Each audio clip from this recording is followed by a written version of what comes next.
to just a quick overview of school digital textbooks in Malaysian landscape.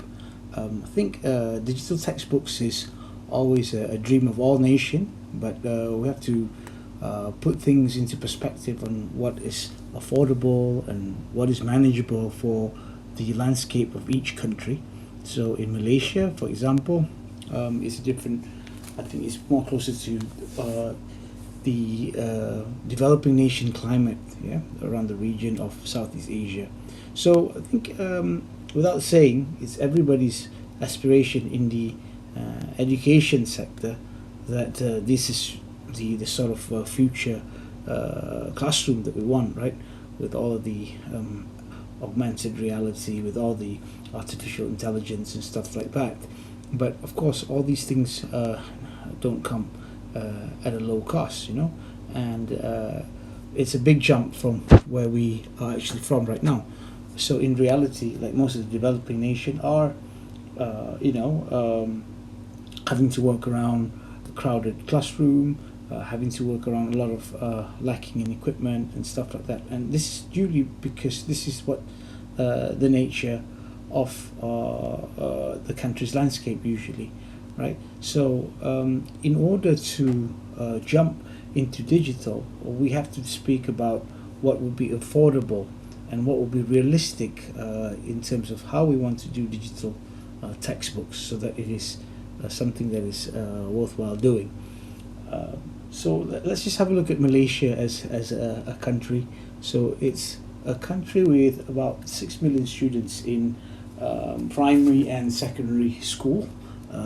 In Malaysia also we have about 10,000 schools, and a lot of these schools are small schools in remote areas. Different to popular beliefs, there is no internet in classrooms in Malaysia, in classrooms. So there's internet in school.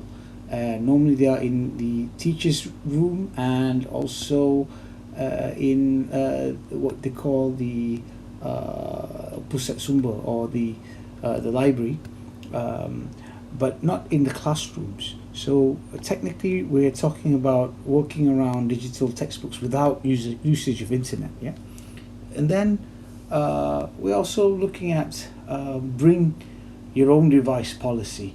So meaning that students with their own affordability, their parents' affordability, are then most likely going to bring their own devices of different brands, of different screen size, of different processing power, and it can even be smartphones for that matter, because it's unlikely that developing nations can afford to finance the whole entire 6 million students with tablets, right? So based on this particular notion, I think it's only fair to say that the whole idea of going digital initially is to save costs. Okay, so the world is facing a problem whereby pulp is increasing in cost by the day, logistics are becoming more pricey, shippings are more expensive, especially coming from abroad, and that for a country like Malaysia, the growing population is at a double digit every year for primary students. So because of these factors, then most likely to finance the printed textbooks moving forward would be a very challenging proposition. So it has to be switched to digital somehow rather, right? But along with the cost saving practice, it is also inspired that we can increase the quality of education via digital textbooks. We can reduce, of course, the costs for the government, since that printed textbooks are now fully funded, fully subsidized by the government, and of course automatically we will also reduce distribution costs. But at the same time, we want to maintain the cost for internet to be the same. So let's say if we talk about all of these factors, but at the same time we have to spend more on internet, for example, then it defeats the purpose on savings on print. So digital is supposed to bring the cheaper solution.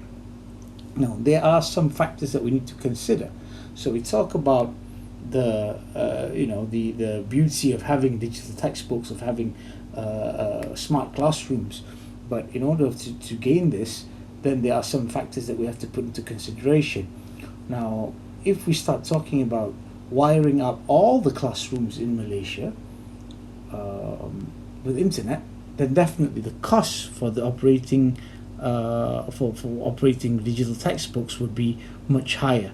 Yeah, so once we talk about having to be online all the time, then the costs will be high. Not just because of having internet, but also having a very, very big bandwidth with it, because small bandwidths will not be sustainable for schools of 1,000 students or 1,500 students, right?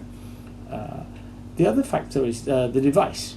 So the moment that we say that, yep, we're going to finance device, one student, one device, or whatever policy that you have, then of course the cost for this, to finance this sort of education, will skyrocket again once more. Yeah. Now there are other so-called studies around the globe that shows that when nations go into digital education and wire up schools and stuff like that, a lot of the calculation miss out the factor of power.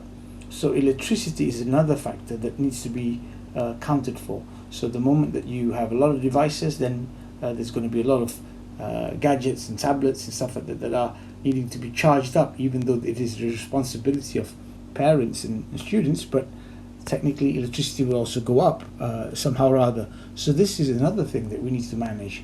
And in essence, the way we want to do it is that whilst we switch to the digital, the cost for internet, the cost for device, and also the cost for electricity remains the same. Yeah, it doesn't go up. So how do we put all these things into consideration and make digital textbooks viable?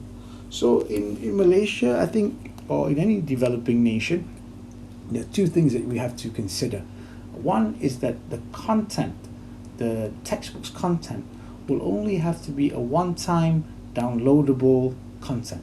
So forget about e-learning and all this sort of stuff, because these are items that require a lot of internet bandwidth, right? So if we talk about schooling from home, it's a separate matter. But if you go into classrooms, then we can't consider internet as one option. So it has to be a file that you can download one time. But you want to have this file to be also smart. It doesn't just remain static like a PDF. It can contain a lot of other things. So in order to do that, we have to do it from the design, from the start, right?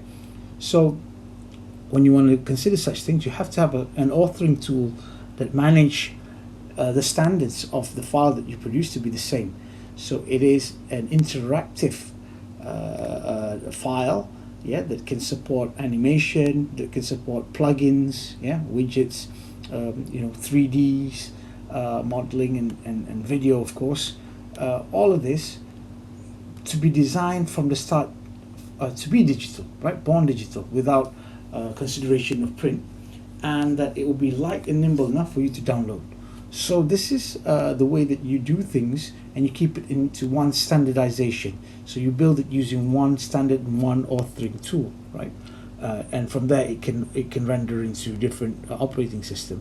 And the second part of it is how you then disseminate this content. So you have a content which you've already made rich. It can then respond to different screen sizes, different whether if it's portrait, landscape, smartphone, whatnot. It can be liquid enough to adapt to all these screen sizes, and it can also work in desktops and application. And the reason being is because we don't know what students are going to bring into classrooms. So you have to make it nimble enough that these digital textbooks, the moment that you download it only one time, let's say at the start of the schooling year, then it doesn't matter what type of device it is, it can render in all of these devices that students bring into schools or that students use at home. Yeah, so this is a very important factor that you have to tackle, and the moment that you can tackle this, then you can tackle most of the other problems that you might come again. So with our development and progress in the past initiative, we can see that downloading of the process can be simplified also by using technology such as Bluetooth beacon and peer-to-peer sharing, whereby files can be distributed without internet in classroom. For those schools which are quite remote, it requires maybe one teacher to download the files into one iOS and one Android device, and from there it can go around sharing the file to all the devices that doesn't have the files or access to internet. So this is a very good technology that can be used in education and to support the low bandwidth issue around the world. I mean, the whole notion of 4G and 5G is brilliant, but in financing it for education is one other thing. This is just a quick video on how the authoring tool works and how it can then be disseminated and be married to big data and the rest of it as well.